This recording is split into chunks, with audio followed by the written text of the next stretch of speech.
The Essay of Studies by Francis Bacon.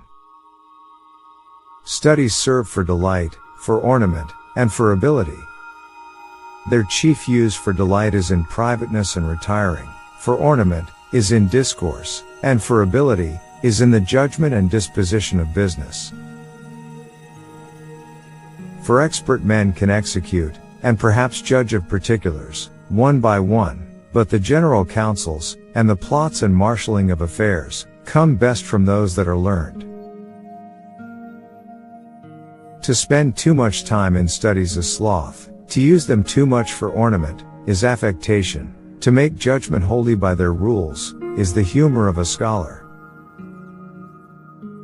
They perfect nature, and are perfected by experience, for natural abilities are like natural plants, that need pruning, by study, and studies themselves do give forth directions too much at large, except they be bounded in by experience. Crafty men condemn studies, simple men admire them, and wise men use them, for they teach not their own use, but that is a wisdom without them, and above them, won by observation.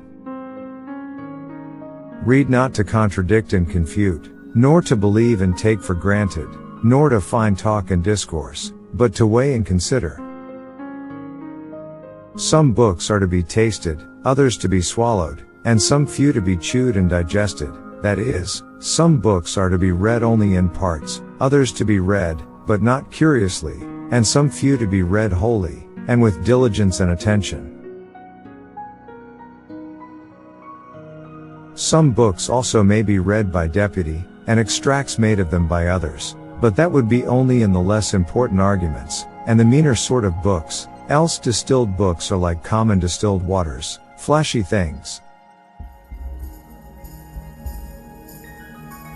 Reading maketh a full man, conference a ready man, and writing an exact man.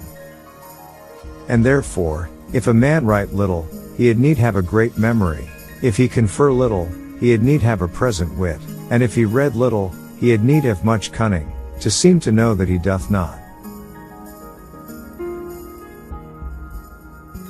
Histories make men wise, poets witty, the mathematics subtle, natural philosophy deep, moral grave, logic and rhetoric able to contend. Abiunt studia and mores studies pass into and influence our manners. Nay, there is no stond or impediment in the wit but may be wrought out by fit studies, like as diseases of the body may have appropriate exercises. Bowling is good for the stone and reins, shooting for the lungs and breast, gentle walking for the stomach, riding for the head, and the like. So if a man's wit be wandering, let him study the mathematics, for in demonstrations, if his wit be called away never so little, he must begin again. If his wit be not apt to distinguish or find differences, let him study the schoolmen, for they are simini sectors, splitters of hairs.